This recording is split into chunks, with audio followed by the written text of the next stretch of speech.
So I extend my warm welcome to all of you from the list and our friends from CMAP.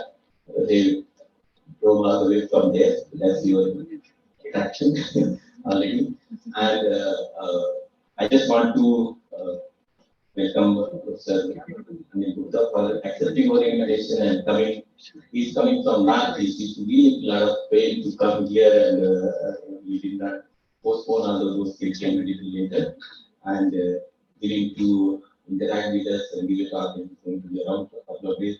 And I'm sure you are going to enjoy one different kind of science he's going to talk with you so relevant to all of us. I'll request my colleague Savita to introduce Professor Gupta.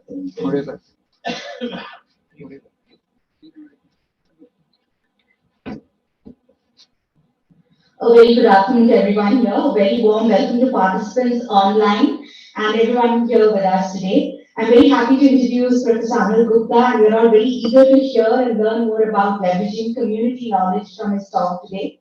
Professor Gupta taught at the Center for Management in Agriculture at IIM Ahmedabad for about 4 decades and is now a visiting professor at IIM Ahmedabad, IIT Bombay, NIPER at Ahmedabad, and is a distinguished ACSIR professor.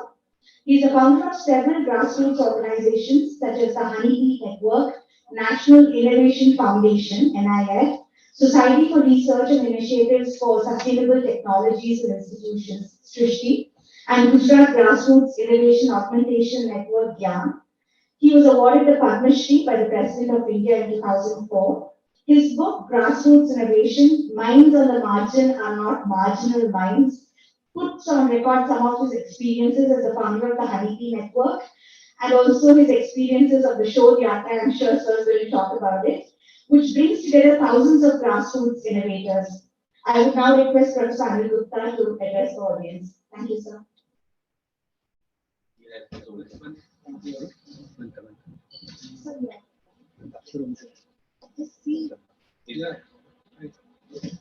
His mic is on. Yeah, it is. Thank you.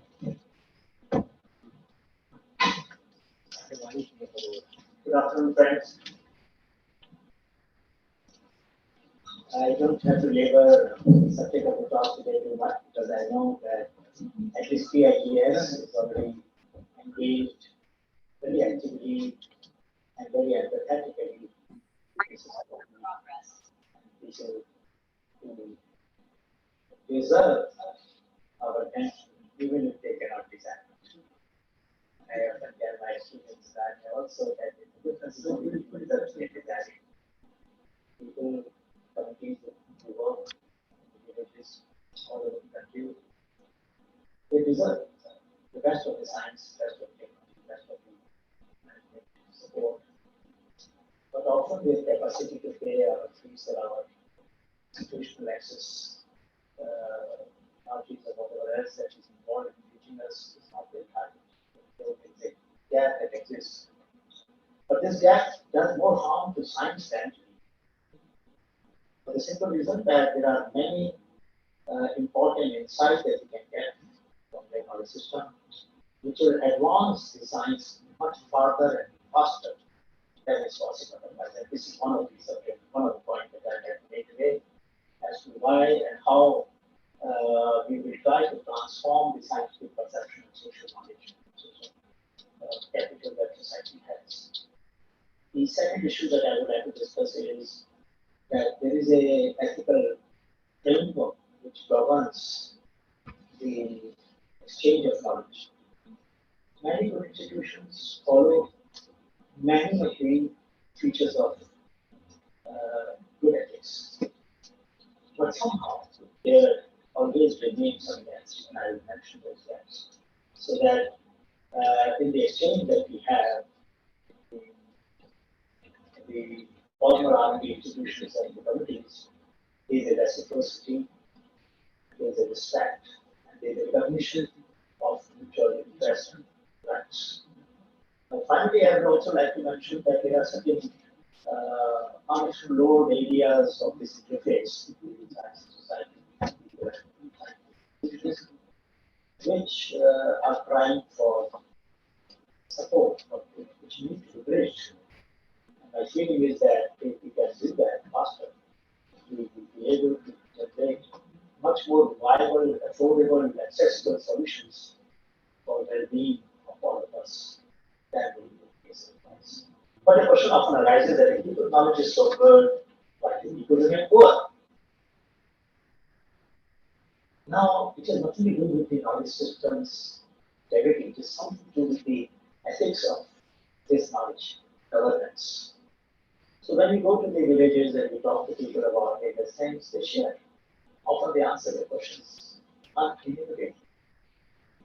So then it seems that those who are generous must remain poor.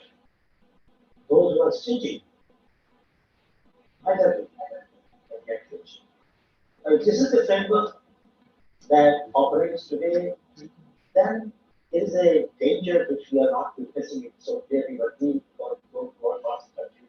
I think 3 times to show Yatra and talk about it. We are very concerned. The concern is that young people do not want the advice of the elders. Functional knowledge of elders. I'm not talking about the beliefs and myths and all of that, but the knowledge that works. The bones that when the bones are fractured in the way they are healed by certain herbal decoction, or herbal paste.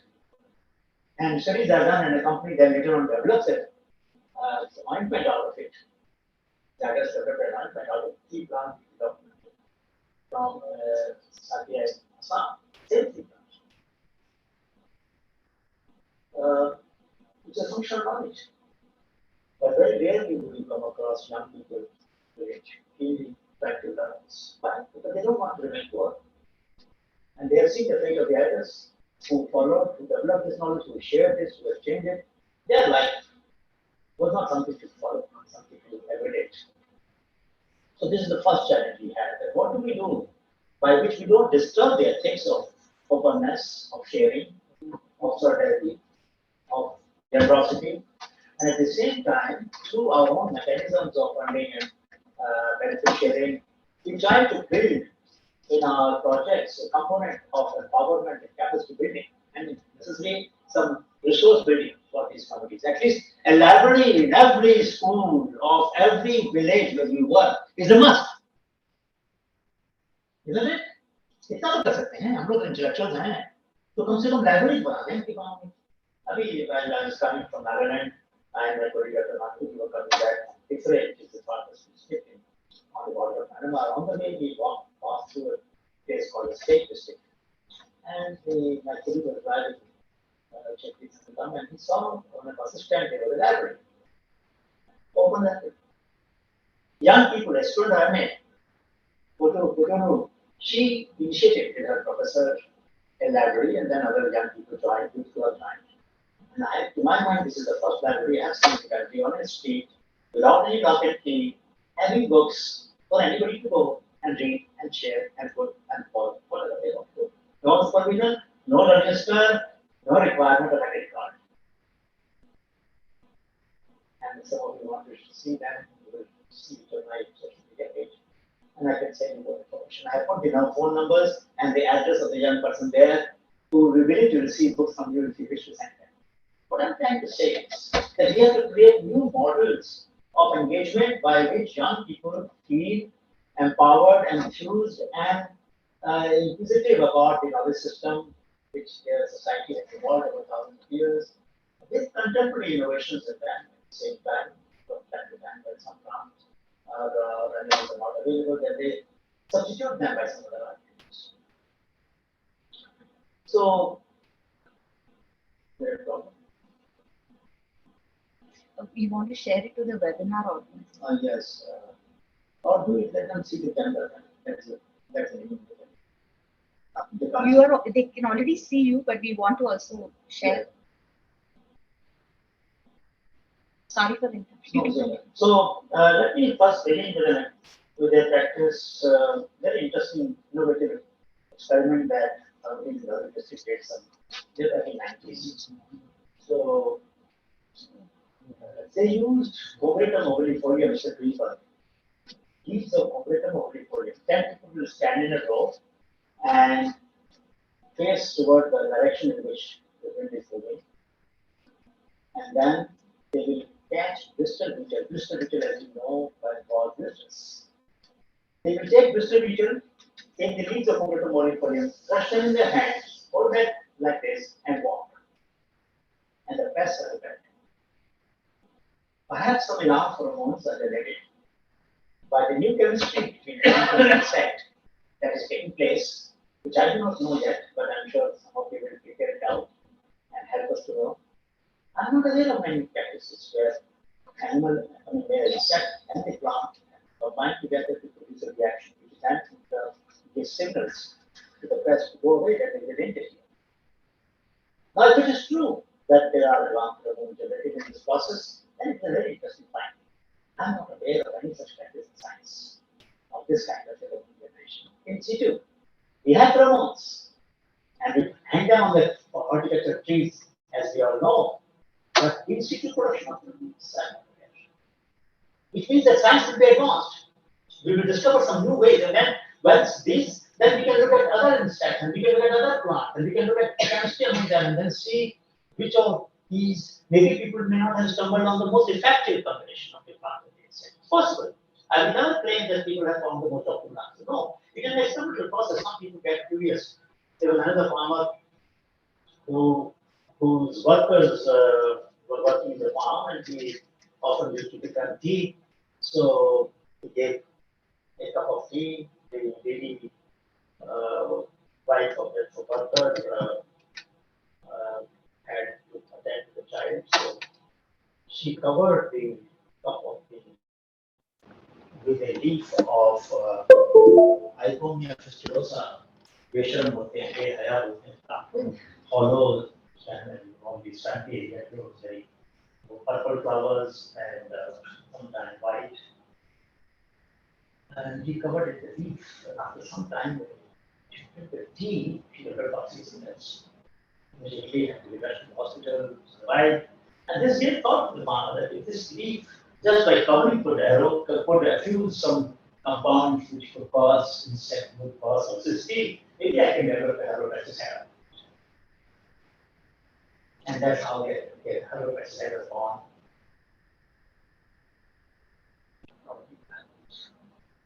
Now, from I can go on giving you many more examples, but one of the things that one can draw from it is how do we abstract these observations about different plants, different insects, different locations, different communities. And this synthesis of this knowledge came about in a very interesting way. In Kutch, we had a Shodhyatra. Shodhyatra is a walk for a week. Earlier it was for 10 days. In summer, we go to hot places. Winter, we go to cold places. So tourists will not feel enthused to join us. And it conveys the message very clearly to people. If in Bargar district of Odisha, you are walking noon time when local people don't come out of the house for 12 people, and they take rest inside. They found it very crazy that somebody would walk from different place to talk to them. But the process conveys the authenticity of the purpose. A process of voluntary suffering conveys the authenticity. We don't have to convince or explain our purpose. It gets conveyed by the way we are reaching it. So we never had to convince them why they should come. They've always welcome and understood it. And in this country, apparently in many countries, there's a respect for those who come out. So we do that. In autumn, I go with my students to Himalaya. So having walked thousands of kilometers on this side, we were in Kutch and in the Shodhyatra. And there was a farmer who was very inquisitive, asking a lot of questions. So I was trying to convince him and others in the meeting why we should go away from chemical pesticides and this and that. And after some time, this person said, "Okay, I understood Prof Gupta, what you are saying." I said, "What am I saying?" What you are saying, and it took me half an hour to convey what he said in one sentence. He said, I understood that all the plants which animals don't eat are the potential source of fungal pesticide. Now, this is a universal heuristic. This will work in USA, this will work in Australia, this will work in Japan, this will work in Kenya, anywhere. Wherever you find in your backyard plants that animals don't eat, why they don't eat? Because they're toxic. What do you need to control pest toxicity? Bye-bye. Take it on. Such a powerful synthesis of a whole range of information that we had shared half an hour. This person had wisdom, I had knowledge. And this, so in other words, I'm not talking about only the empirical knowledge that people have, but also the conceptual knowledge, the ability to conceptualize and abstract principles out of them that they need to. There are many other linguistics which we can learn from these examples, and I will share some of that with you. But it is important to realize that we should not reduce the relationship of two knowledge systems only to the empirical contact. This or that. No. This will be a very crude level of. So there are 4 levels at which we learn from innovation. Artifactual, analogic, heuristic, and gestalt. 4 levels of abstraction. So first level is artifactual, where this or this. So they use this plant for this purpose. You also use this plant for that purpose. You may improve the method of extraction. You improve the method of the of shelf life. But this is basically the same thing, same relationship, but in a better process and better conditions. That is artifactual. Analogic is metaphorical. You take the knowledge system and try to see what is the analog in that which is working and try to compare it or use it with something else. So Velcro was an example where analogic learning techniques. And cockleburr, the fruit that sticks to your clothes, gave rise to analogic learning. Nothing happened to the cockleburr's purpose was solved when you look at the spine and it will curve at the end of the spine, which was like a hook. And that gave rise to the Swiss engineer who developed this concept of Velcro in the 50s. Third is heuristic. Heuristic is a thumb rule by which we can derive some decision outcome. So if, let's say, a very interesting heuristic, very popular one, is when you take water, you sit down. When you take milk, you stand up. Now, how does milk behave in the gut and its movement, which gets obstructed when you are sitting in a lot of solid, not fat, and other substances in the milk will get accumulated in the lower part of the abdomen, and therefore may cause certain other reactions. The bacteria there will react to them, maybe to cause acidity or whatever else. And water will wash rapidly your various enzymes. Maybe if you were to take it drinking, but that you should take sitting down. So these are some very simple principles that have been devised for which research needs to be done, established, but at the same time, these are thumb rules by which one can draw a very complex physiological or scientific understanding by drawing the science out of these principles. Third is,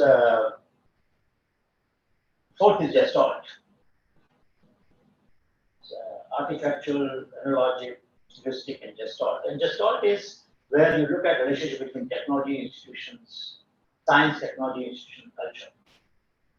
So science is like an alphabet, technology is like a word, institutions are like grammar, and culture is like thesaurus.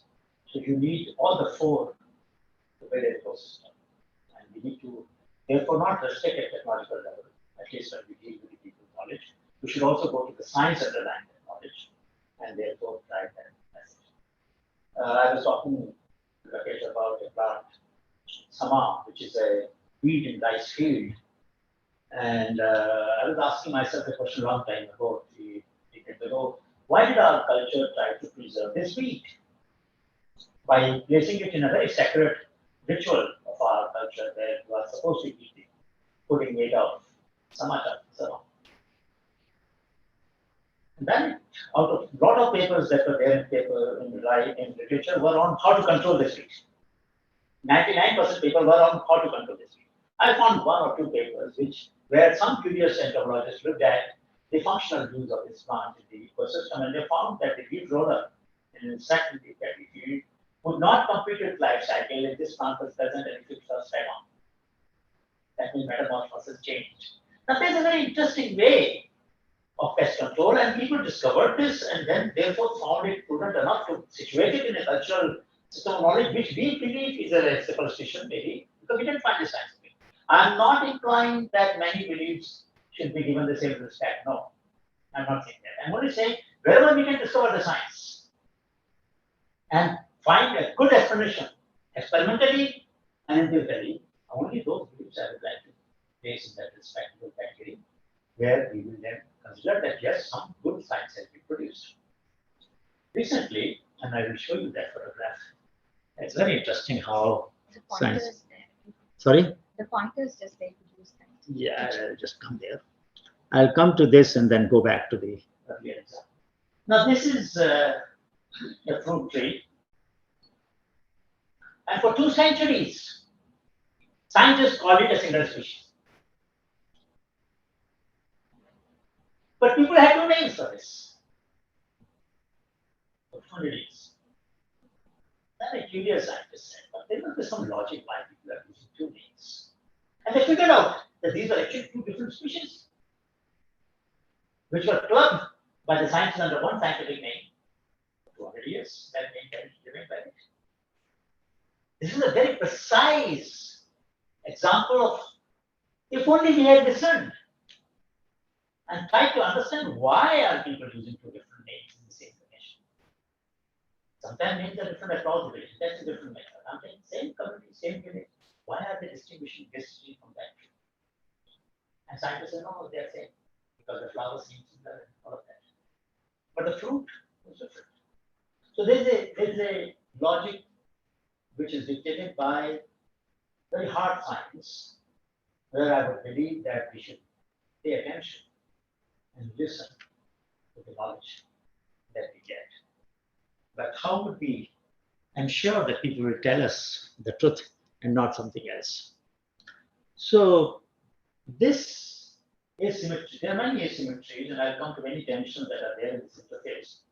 But we should recognize that when we collect knowledge, we should not make people anonymous. Honeybee Network, first principle was this. We should not make people anonymous. They should be credited either as provider of information or sometimes as generator of information. Sometimes they have done an experiment and found something. Sometimes they have told what they have learned over a period of time and validated it. People who know and people who know and practice are not the same. In a village setting, people may know about a particular use, only 1 or 2 may have practiced. Their entitlements and their knowledge system cannot be of similar quality.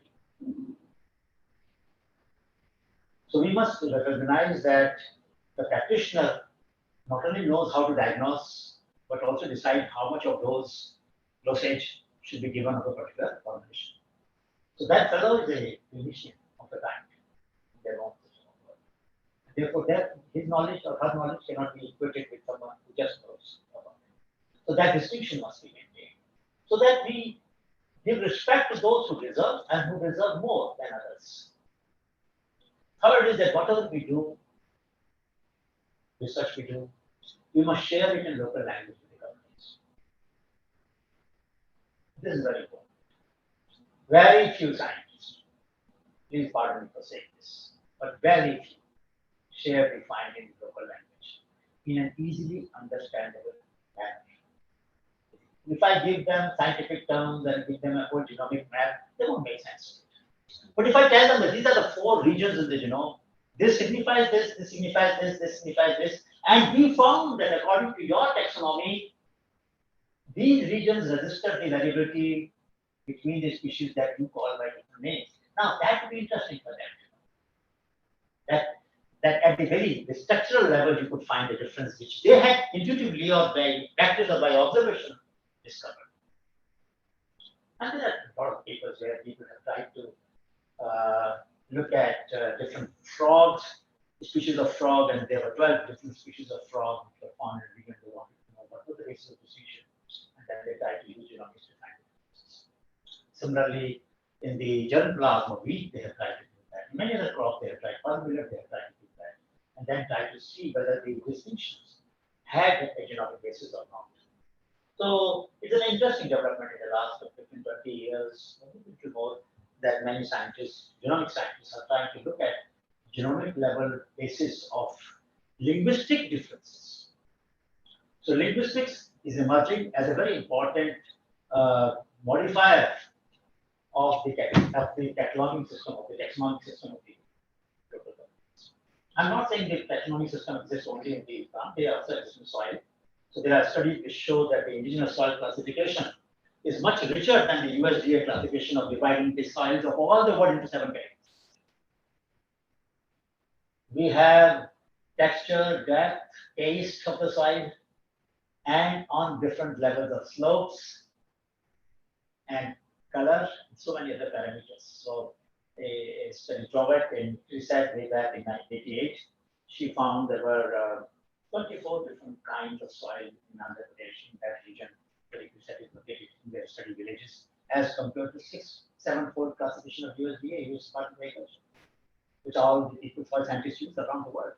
How much of variability is lost by using a very broad classification system as against very granular classification system is what I'm trying to stress. That if people have developed more granular classification, they have understood some boundaries of differences, whether it is genomic or otherwise, at a level which modern science somehow has refused to take into account. So perhaps we could do that better, enrich our science in the manner. Of course, we should also encourage young people not only to sometimes use our tools if they can. So if we develop some portable devices by which people can study certain features of structural biology of plants, animals, or seeds and soil, whatever, and they can use it to then catalog and understand their own taxonomy better, maybe that will be very interesting. They will then discover some features which we might miss because they have been trained to look at things differently. There are 3 domains: community knowledge, private, public. So when a scientist goes to the village, documents, publishes the paper, he has brought private or community knowledge into public domain, often taking away all the IP rights of the people. Once you publish, it becomes prior art. Once it becomes prior art, there can be no exercise of right on that knowledge. Anybody can use it, and there is no obligation on anybody to share anything. As some of you might know, we have filed the largest number of patents in the world on people's knowledge. More than 1,200 patents are filed by NIF, and a large number of plant variety protection, around 500, 600, and trademarks and all of that.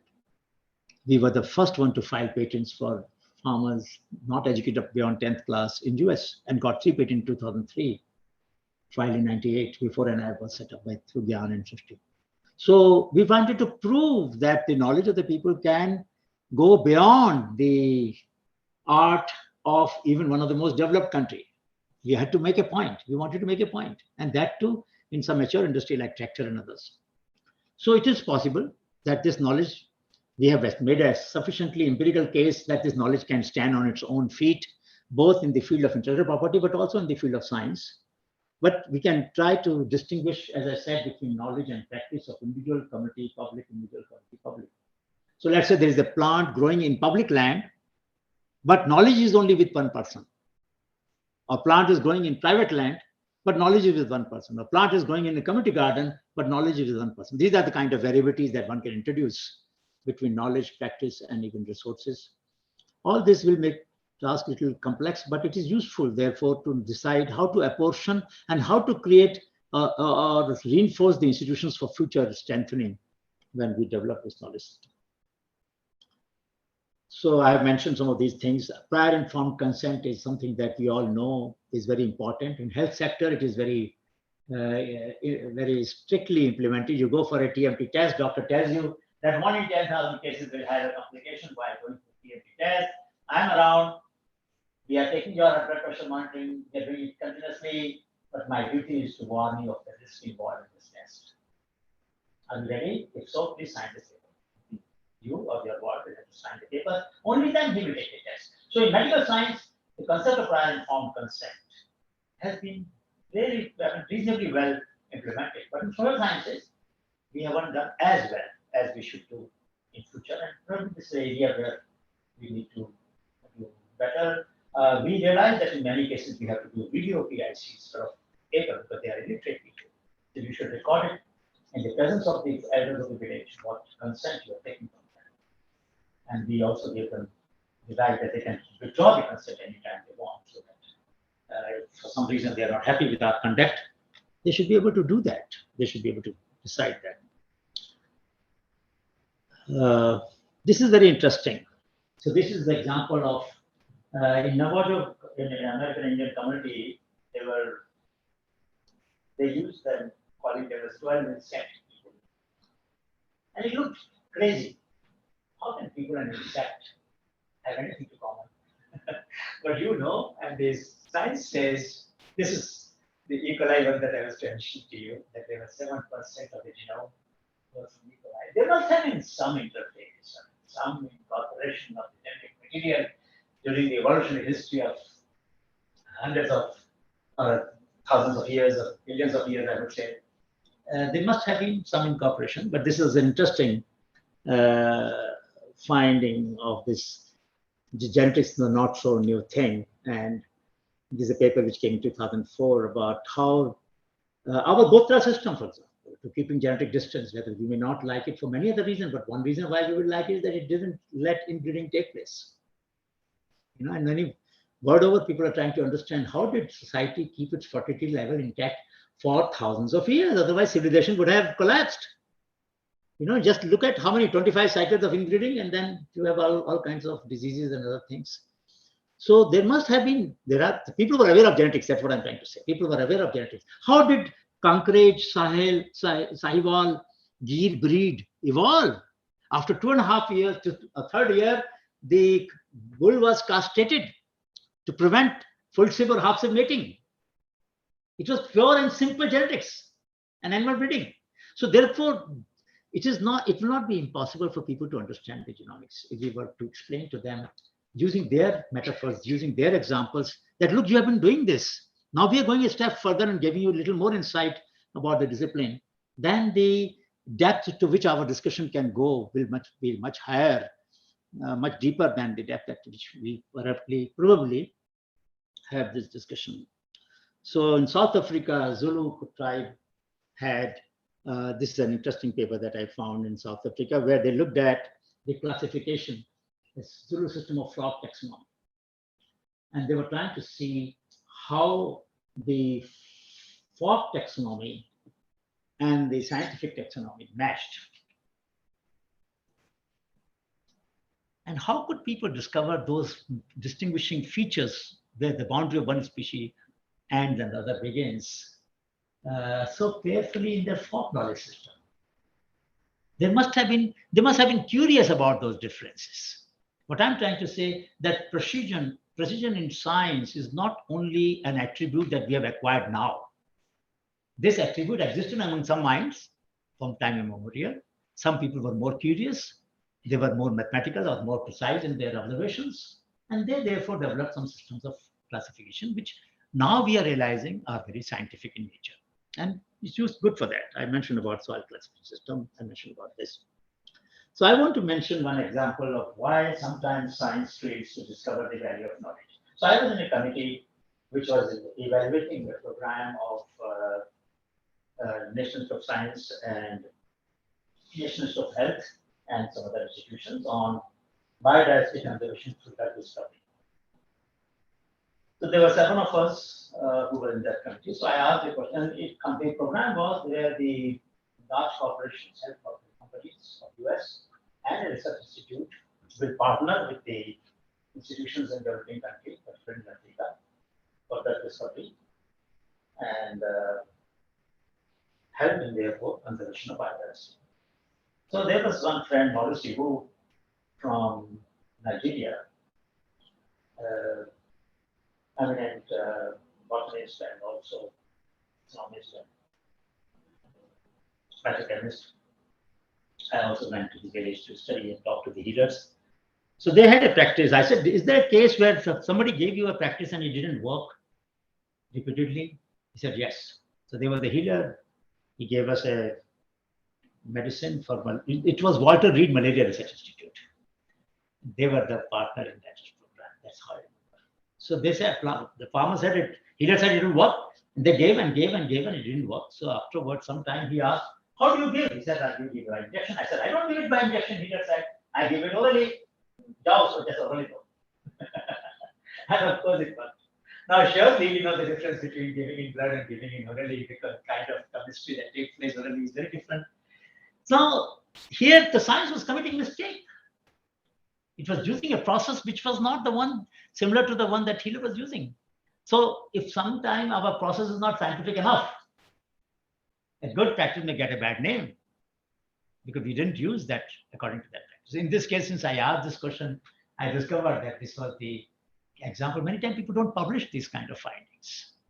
And therefore, this knowledge is not abundantly available in literature as to how many times the protocol that scientists followed was either similar or not similar, because of which they said it is found effective or not found effective. And this is another case where we need to take care so that this thing can be generated.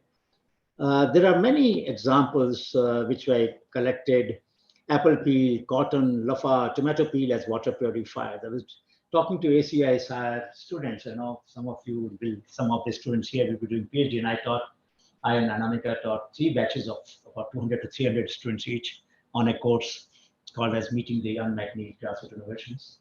And we asked them to document knowledge from their elders, the PhD students, including from CCNB and NCL and all of these. Because I said, this course gives me an opportunity to ask them to do some assignment and make them to talk to their grandparents at least about something that they will learn from them. And many of these things came out. And then I showed them the papers that, look, don't underestimate the value of what your grandparents have told you, because there seems to be some scientific cases, at least in the cases, these 4 cases that we discovered from their anecdotes. So it is possible that you can publish papers in top journals.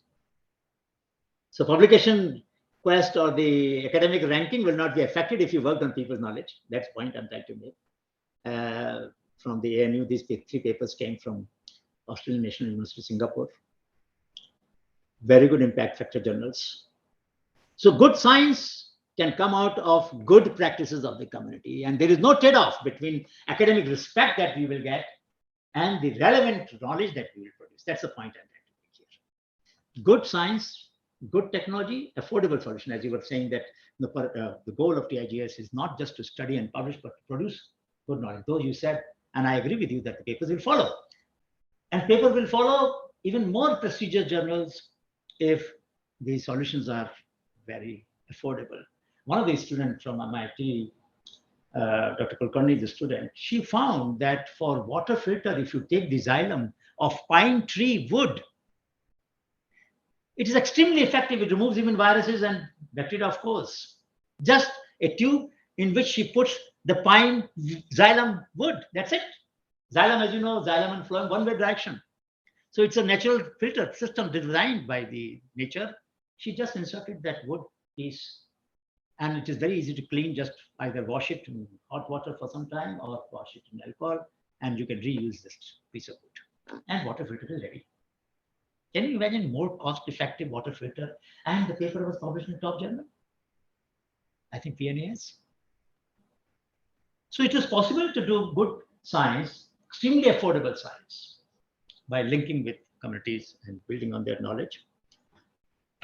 This was one practice which came out, the cashew nut shell liquid in Goa and many parts of Bangalore. You know, you have this cashew nut processing units, and this liquid comes out, and they have used a lot of public. So what I was trying to argue is that many times people may have discovered low-end use of a byproduct, and the science can produce a high-end use of that byproduct. So that's how the incomes can increase. And this student who told this was Savanya. She's a PhD student in services student who conveyed this point. Another student talked about Makaranga, Pelta, come for wound healing again. So I was trying to show that there is a possibility of finding knowledge which is already validated, but also finding knowledge which is not validated. There was an undergraduate student in our BIS program, Biotechnology Innovation School, we run for undergraduate students. And this student, it was from Ganjam district in Odisha, and there's a lot of waste of kevda lying there. So these are the problems we used to create for smell and all that. And he took some of the waste and he found some plant growing around the waste done very rapidly. So he took it and then did an experiment in 3 weeks. It was courses only for 1 month. In 3 weeks, he did an experiment and showed us that this can be very good growth promoter. Advertised the student on that. By looking at the knowledge that people were on the side of the place, they were wondering, that is positive, we have to obtain the things. And that base became useful. So I think if people may not sometimes know, sometimes they may know, it will be useful to find out. So this is another example of a wall we found in Anantnag, and as you can see, there's not a black mark on it. Many walls in your campus might have black marks. These black marks are when they smut, when the organic matter goes with the wind, deposits on the wall, bacteria grows, burst, and that black rust is black mark. In this wall, on this wall, there was not a single black mark. So we were curious. We thought it is new. We went inside the 30-year-old house. We asked him, what did you do when you built this wall? He said, have you painted it fresh? No, sir. 30 साल पहले बनी थी वैसी है. He mixed jute fiber and probably some jute seeds also. And if you go to literature, you will find out that jute seeds and fiber have a property of antimicrobial property, more bounded with clay. And that's what he did. And he made an antimicrobial surface, open air antimicrobial surface. You have to use titanium dioxide, nanochemicals, nanoparticles to be mixed with paint to make a modern antibiotic paint, isn't it? So sometimes when you observe oddity, it helps to discover as to how could people develop a wall like this, which has no black mark, in a moist, in a Kashmir where there is rain, there is snow and all of that. So this is an example where we took the knowledge of 6 communities, pooled it and transferred it to a company. And those community leaders were invited when this drug was launched. So it is possible to develop various products. I will not go into detail now. We tried to also publish, print the name of the innovator on the package. You wouldn't find many products in the marketplace where innovator's name is on the package. But why not?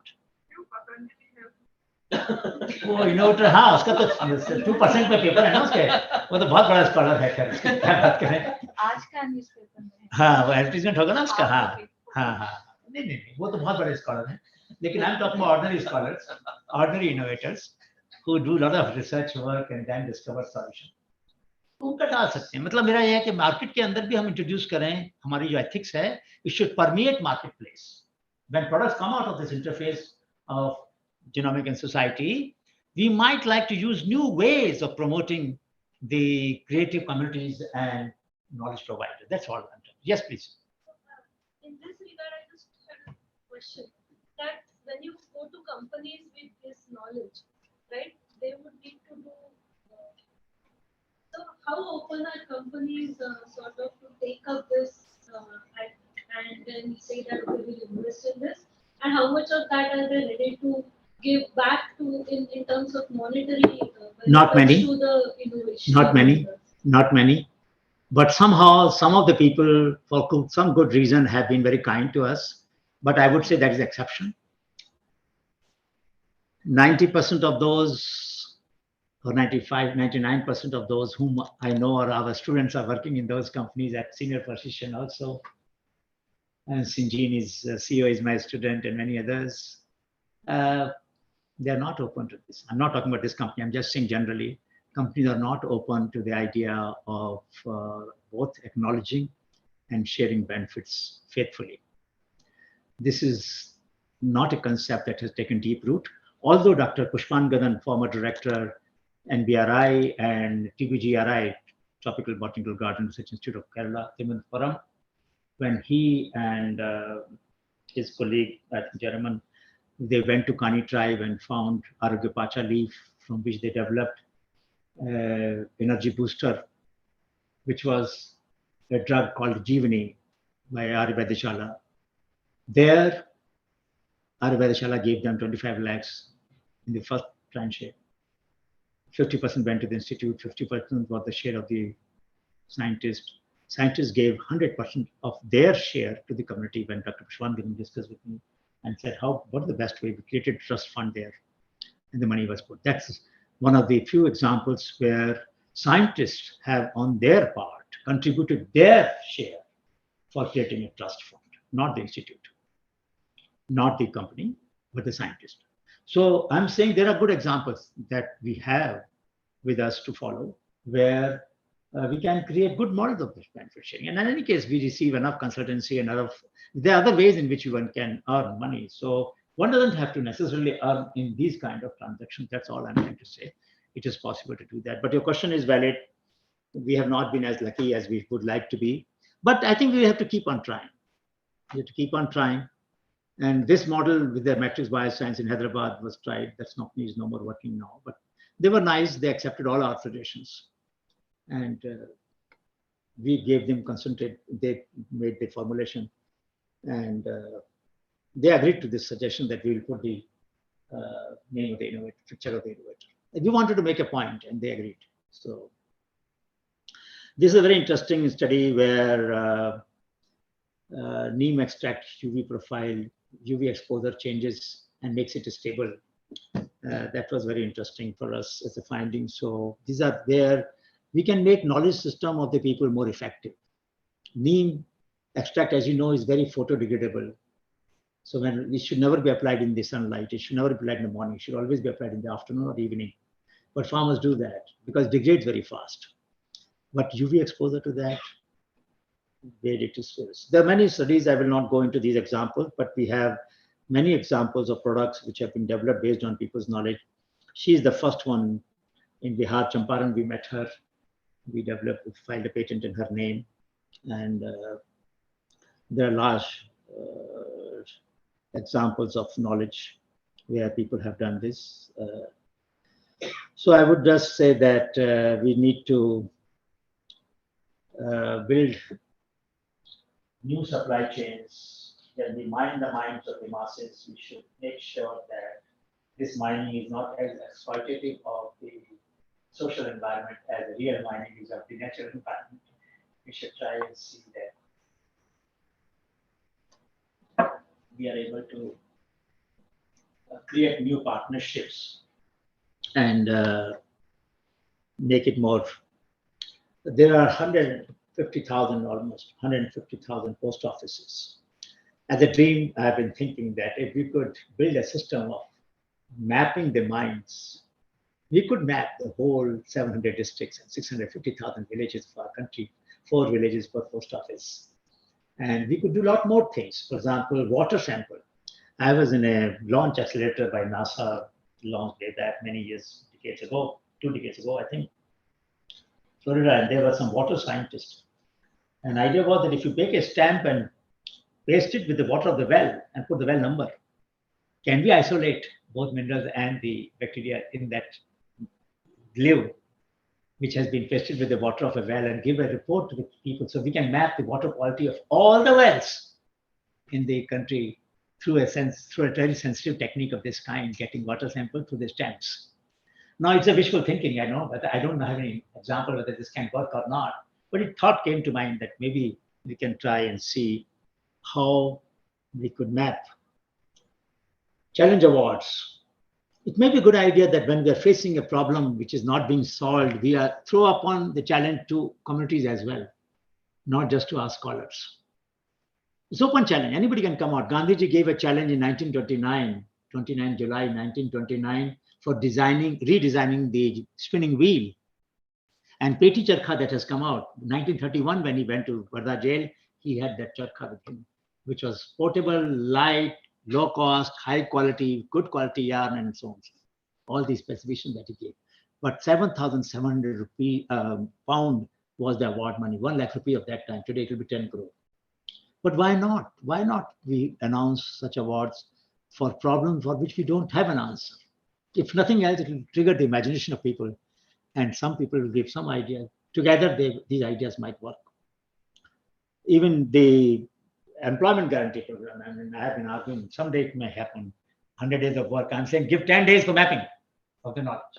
And our scientists then should make a network in various disciplines. They will look at this knowledge and catalog it and then analyze it and then go deeper into it, so that the civilizational knowledge bank that we have in our society becomes accessible to the scientific community for deep diving in it using AI, ML, and other tools, and generate knowledge which is useful and give it back to the people. So I'm saying let us be ambitious in regard to engagement. That's all I'm trying to say.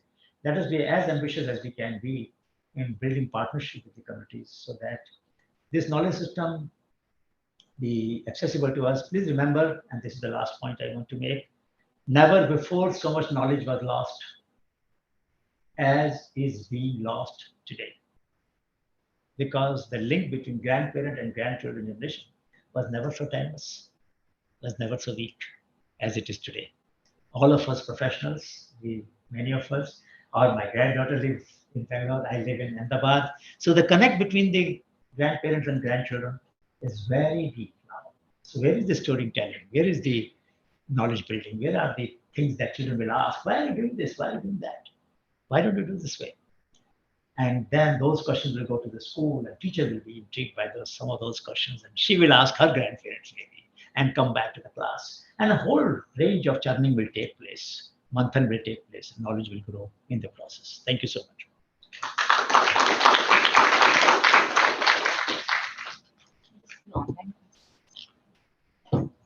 I took a little extra time. I'm sorry, I didn't realize. I just see I'm questions. not closed. No, I just want to see the online. Yes. We can go ahead if we have questions here. Yeah. Yeah, please. Yeah. So thank you for a great talk. So I was just curious, and please excuse the naivety here. When you say you patent people's knowledge, how do you go about it? How do you validate it? And what is the support you get in that validation? Who supports that validation? All the scientists who have worked on validation of the knowledge, whether in ICR, ICMR, or CSIR, not one of them has charged a penny for the time. That I must pay this tribute today at this meeting. Not one, you know that, you did it in CCMB. Not one scientist has charged a penny for their time. Many scientists are not charging for consumables. At NCCS, Kundu, you didn't charge for even consumables. There was hammer project. क्या करूँगा तुमसे पैसे? क्यों लूँगा मैं? Typhoid का case था, and he showed that. Cell science, cell level पर उसने analyze किया उसको. So we got the benefit of the best of the science. We had MOU with CSIR, ICMR, and ICN. And I must say that the scientists have been very kind. Scientific community has been very kind. Not one has said no, first of all. इसने मना नहीं किया. उसने ज़्यादा जल्दी किया, उसने time लगाया, वो बात सही है. And this is a unique example. मुझे नहीं मालूम दुनिया में और कैसे लोगों ने इतना मदद की. So I think there's a genuine, this threshold has been already overcome. That there is a genuine interest now in helping countries. इतना तो मुझे महसूस हो रहा है. लेकिन हाँ, जितनी रिसोर्सेज होने चाहिए उनके पास, हर एक के पास अपने PhD स्टूडेंट्स होते हैं, हर एक के पास अपना रिसर्च प्रोग्राम होता है, बहुत ज़्यादा तो नहीं कर पाते हैं. लेकिन अगर डेडिकेटेड होते हैं, if some students of social science do PhD under natural scientists and vice versa, तो ये काम आसान हो जाएगा. और एटलीस्ट टैग जो बनाए हैं, तो उसमें एक सोशल साइंटिस्ट भी हो और एक कोई एंथ्रोपोलॉजिस्ट हो, कोई सोशल साइंटिस्ट हो, कोई इकोनॉमिस्ट हो, साथ में कोई नेचुरल साइंटिस्ट हो, ऐसी टैग बननी शुरू हो जाए अगर, तो शायद मुझे लगता है ये प्रॉब्लम थोड़ा और आसान हो जाएगा. दैन थीसिस में एक चैप्टर आ जाएगा. तो जिस कमिटी से आपने इंटरेक्ट किया, उसकी नॉलेज से बारे में बताओ ना थोड़ा सा. कैसे वो डील करते हैं? हॉस्पिटल के बारे में तो बहुत सारा ज्ञान है ना हमारे देश में. बहुत सारी कहानियां भी हैं हॉस्पिटल में. Somebody should correct all the folklore. Yes. Great talk. I wanted to ask, like, when you were talking about the post office concept, why not just implement this smartphone, which is like nowadays everybody has it, even like I have seen in rural places people having it. Why not use this or some kind of platform where they can give you the solution which you're looking for this? First of all, 60% children during COVID-19, their parents did not have a smartphone. 60% in Maharashtra, 50% and number was 50% children were out of education because they could not go online. They didn't have a smartphone at their home.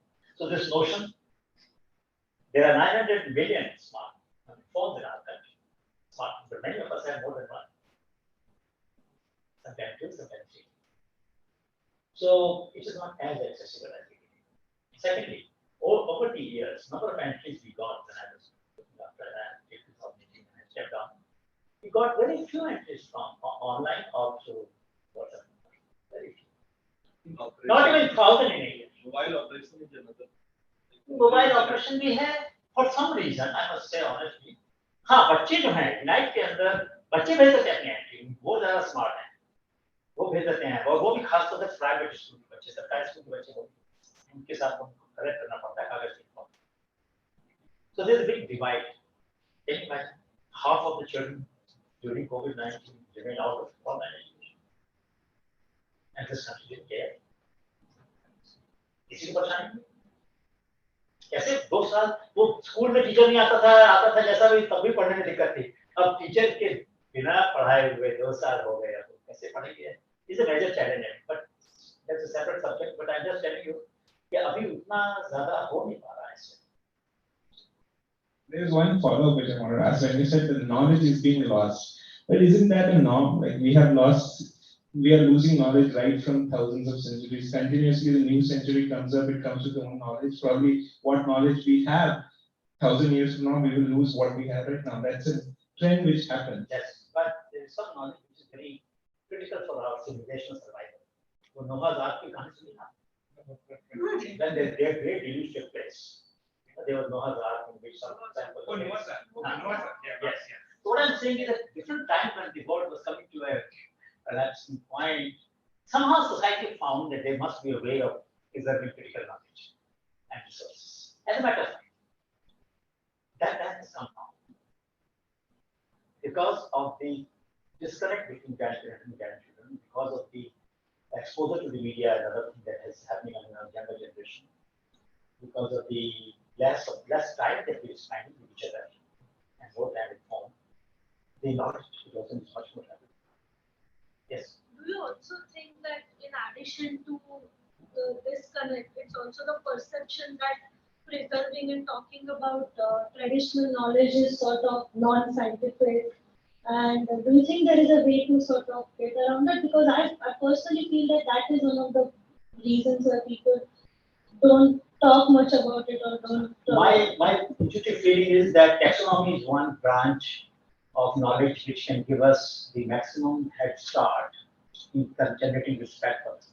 If you ask people to classify different kinds of symptoms for disease, different kinds of mosquitoes, different kinds of plant which do this or that, different kinds of conditions after that stage during the menstrual period that women have, and then you ask them to classify which are the 7 or 8 or 10 kinds of conditions that will happen and what could cause this, and they will then classify the foods of different kinds, the vessels of different kinds, and metals of different kinds. I mean, the taxonomy to me is a very powerful discipline for getting to know the boundaries that people draw from one scheme of knowledge to another scheme of knowledge. So I really wish that we could have a very powerful program of study of indigenous taxonomies, various kinds.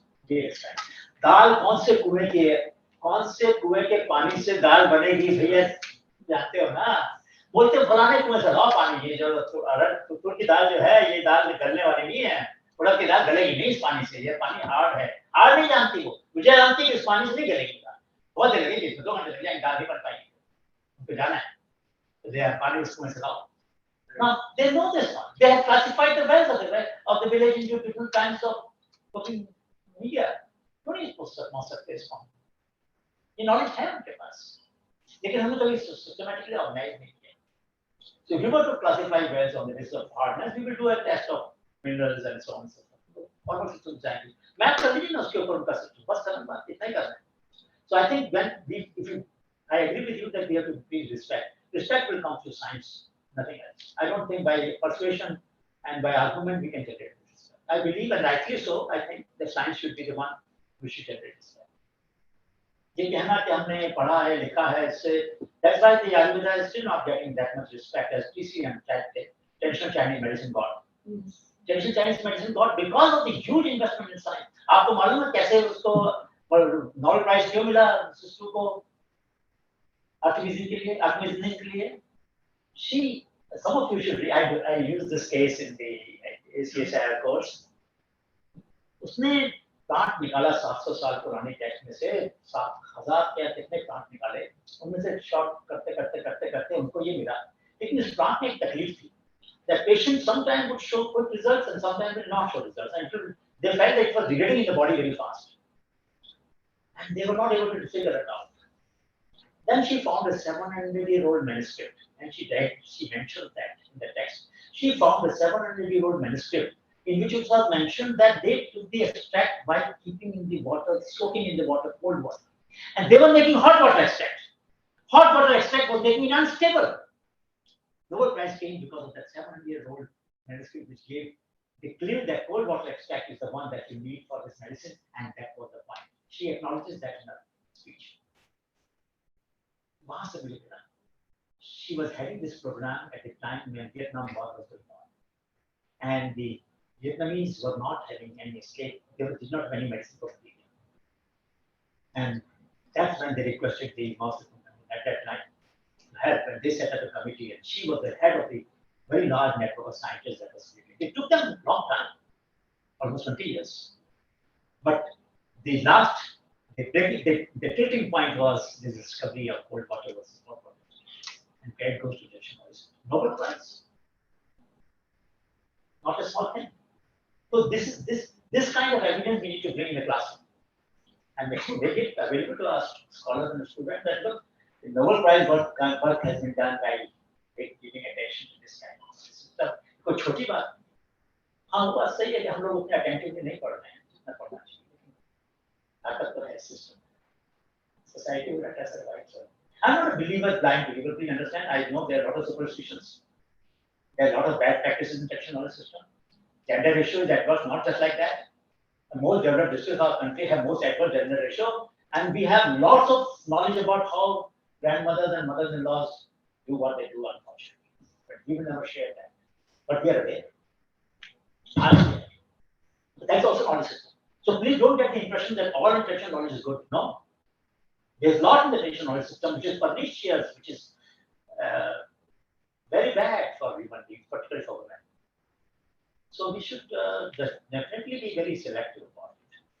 Use of dynamite for catching fish is very destructive parts of the knowledge system that people evolve. So nobody should celebrate that everything is good. I'm not trying to say that. Thank you. Any more questions? I just wanted to this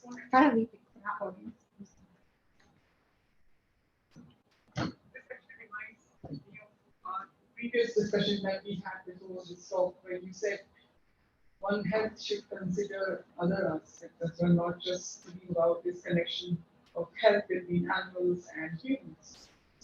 My question or kind of thought would be that there are so many, I wouldn't say so many, but there are some organizations, NGOs who are working at grassroots level. They go out and they look at the social scientific aspect, and then here's you have scientists trying to just understand AMR and I guess trying to find a system where that can become a part of an integrated approach to map all of these and then understand, because what we are looking at, as you just said, that they will not boil the dal in that water because it's a hard water. They just know intuitively this will not work. There must be other things which they are aware of, that not to grow their crops in certain things, but sometimes they do not have choice, so they are doing that kind of thing. I guess that. So the largest open access database on people's knowledge is available, 131,000 bits of knowledge available at nifindia.org or nif.org. This is the largest open access. The next largest is Honeybee database at sachi.org and yan.org, which is around 45,000. All of these are open access. So yes, but how many scientists have sent to us saying that I found this intriguing? Can we work on it and find out why papaya? Why should water taken through the hollow of the papaya leaf have values? Which enzymes are released when you sip the water you use papaya leaf hollow as a straw for certain diseases? You take salt water through that. Salt will take away certain enzymes from the inner layer of the leaf and help your body heal. अब इसमें क्या दिक्कत है test करने में? Simple है, ले लो water को एक्सट्रैक्ट कर लो, सेपरेट कर लो, देख लो उसमें क्या निजाम आया क्या नहीं आया, plain water ले लो, salt water ले लो, alkaline water ले लो, other waters ले लो, just yeah, for test. Because once I went to C709 and I took all the practices now we can wear some salt, where salt is used in one way or the other. And when I found, but somehow we have not succeeded in getting such program, forget it, but even many research studies, like you will agree. Yours, because you use the word and not for society. You know, I was reading your name very clearly. Tata Institute of Genomics and Society. It is not for society. See, in that sense, it is very interesting. This word and is very interesting. To me, it gives a hope that you will look at society differently than if it was only for society, then it would be for.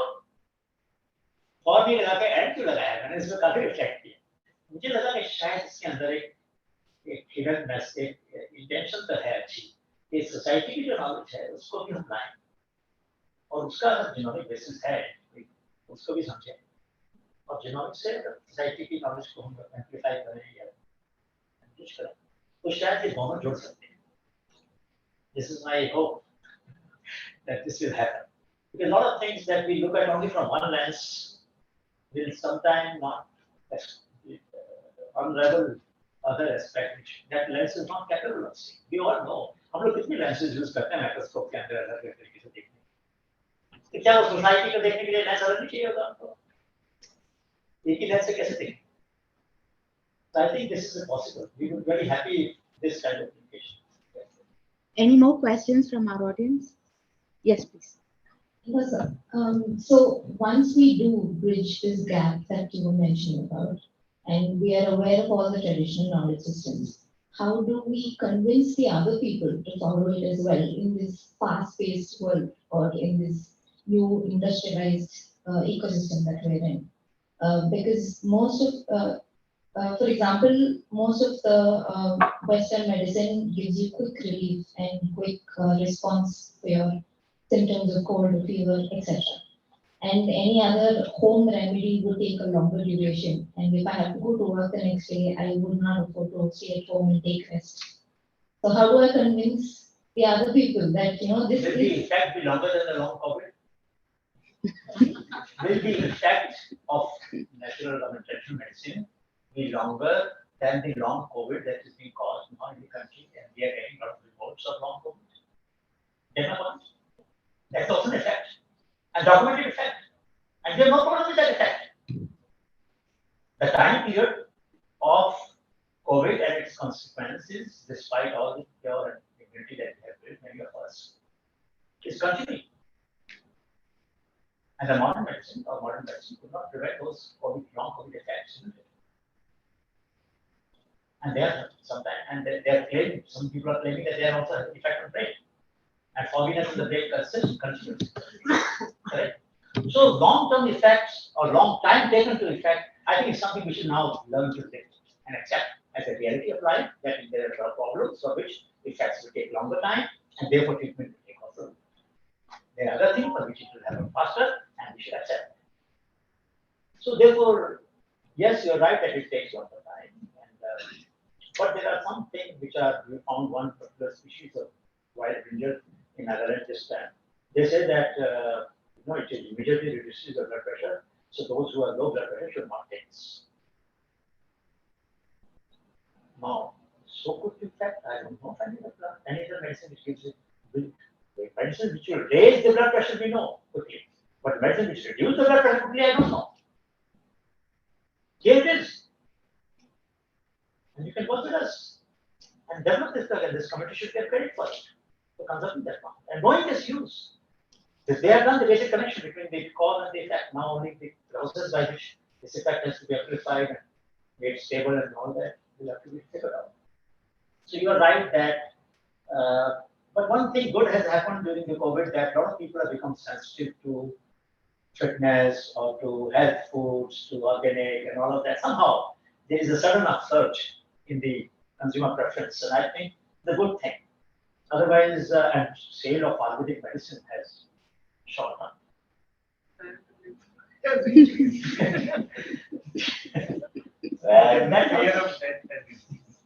No, but the question is, why for natural medicine. Why should we people move toward? I think they're beginning to realize that immunity is not the same as treatment. This single message is very important to my mind. That if you want to have immunity, which is what our traditional knowledge system said, it never cured the disease. It only made bodies stronger to fight the disease. That is the heart of our living system. कुछ क्या तो करते ही नहीं है ना, वो तो body को empower करते हैं कि body कर सके, fight कर सके. Now that is what immunotherapies are all about, and I think there is a very good meeting ground. This is the right time actually for this dialogue to take place. बड़ा historical moment है. 100 साल में एक बार problem आई है, इसमें लोगों को, I mean, this is the time when immunology should take leap and convert people's beliefs that there are ways in which we can increase your profile by combining blending the systems of knowledge. So vitamin C you take artificially or you take from amla or other thing. Perhaps we can show that why this naturally derived vitamin C has more analogs of bodies, differences in the body physiology to be observed, whereas the artificial one has only one molecule and one compound, one site at which it finds, but other one maybe to many more sites. I don't know. This is something. This will be a good way to prove that. I mean, this is the historic movement to my mind. Today this is the historic movement. We don't wish such a calamity to come again for next 100 years, and therefore this historic movement in society is curious already and concerned and wanting to try. Science of this kind will have acceptance. As a program developer. There are two questions, but there's a little bit of time issue here. So the first one is Vinay Mehta wants to know, how do we bring in the traditional knowledge in the modern education system in India, where every course has a part of, has a bit of traditional knowledge integrated. So what I did during the COVID when I was teaching online, and some courses I still teach, I told the students to talk to the servants, gardener, lift person in their building, society, milk supplier, vendors, maid servant, and interview them, and make them sit on the table, across the table, and then make them sit and do an exercise, which was an assignment in the course, where they have to learn something valuable from them that they didn't know, and with their name. And I think one way to incorporate that in education system will be to ask the students to have such interviews with the workers who work with the heads, because the connection between soil and soul, as she said in 1952, is very deep. When we work with hands and we think, the neural network get built differently than one when we separate the work with hand and separate the work of thinking. So, I mean, I don't want to get a controversy, but women's mind is played many times wired differently, because even in the leather movement they were doing knitting, or they were doing splitting the seeds, or they were doing stitching, or they were doing something in the leather time. So they were not keeping their hands idle. I'm talking of evolutionary history. Whereas men had pockets in their dress, women had hands. That's what I'm telling you. So we could keep our hands idle, but they couldn't keep it. I would like to We will do that. So therefore, there's a reason why we could ask children to ask questions to the family. So Samir Kumar is asking you to share. He's saying you've inspired countless innovators. Which one would you like to share today? One story or. Well, I'll take a very small example. We had 97. We had a meeting to say that when women pull water from the well, 9 times buckets fall from the well. In our places in UP, where I come from, Western people had a bunch of hooks in the village tied to a rope to take the bucket out. For 2,000 years, this country could not develop a method by which the bucket would not fall to the well. Right? So, Kamal Bhai and other innovators, we met in 87 in a workshop, and we said, can anyone solve this problem? So sometimes women have to fall into the road of the water. So he found a solution. There is a pulley, and this is the pulley. This is the well. The rope is going like this, and this is the bucket. And you are pulling it. So what he did, he put a stopper here, and there was a groove here. So when the rope goes down, the stopper is pulled into the pulley, and it holds the rope where it is. So So when you pull the water, you are tired, you want to gasp for the breath, you leave the rope and rope will not go down. That is to me a most breathtaking innovation, which waited for 2,000 years to take place. But nothing changed in woman's life. Well, I wish they don't have to put the water at all. I agree with you. I 100% agree with you. I 100% agree with you. But we could actually reduce the tragedy. I could make a life bearable. It was so terrible otherwise, but I agree with you. Completely agree with you. There are two more questions. I'll probably take it and then we'll close it. So this is just to encourage our online audience to be more interactive with us. Yes. Pallavi Singh says, how can we generate awareness amongst masses towards purchasing traditional knowledge-based products so that traditional knowledge practitioner communities can be benefited? This is very, very important, Pallavi. You have said something very close to my heart. If I ask everybody sitting here, has anybody bought anything in the last 1 year from Northeast or Jammu and Kashmir, barring walnut and almonds? Yes, what did you buy? She's from JK. All right, you're exception. No, we have a couple of people on camera. Don't exception. I mean, I said dry fruits ka chhod dijiye. Mulati. Okay. But you know, the point is that Northeast they have anger against us for the good reason. They buy all the things made by us. We buy nothing made by them, technically. So I think that what Pallavi has said is a very important point. As a mark of respect for the people who work with hand, one thing I believe in khadi, so at least buy some khadi and woven cloth of cotton. साल में एक कपड़ा तो खरीदना ही चाहिए, so that weavers of this country will find some sustenance. Similarly, craft goods, similarly handmade pickles, handmade. You know, on Amazon also you find a lot of products which are handmade, banana chips and so on. First preference is for handmade things. Second is from the far corners. Of course, organic and others you can also prefer. But this is a good question. I think this is only by word of mouth and creating a value of such purchases and talking about them that this will become. The final question, and then I close after this. It's from Dr. Ramesh Unian. He says, traditional knowledge validation on modern science parameters. Is it right way to validate the traditional knowledge? As I said earlier, the protocols for validation must be discussed and debated together and then used. Sometimes certain protocols people may not understand because they have never heard about those tools. But broadly, we should convey what we are trying to prove. And if we convey what we are trying to prove, and we follow the method that they have followed, at least one of the iterations, one of the applications should be exactly as people do, it will be possible for us to take the knowledge forward. Even in the older times, when people were transcribing different texts and putting things together, they were putting best practices together, whether it was social samhita or other things. So it is not that this process has not taken place in the past. People have from time to time tried to validate it. But now we have modern tools which make this task much more easier and much more vigorous, I would say, so that the chances of personal opinions or biases coming in the day are reduced. So I'm a great believer that science must be used with responsibility and understanding and empathy. Thank you so much, sir. Thank you for your time.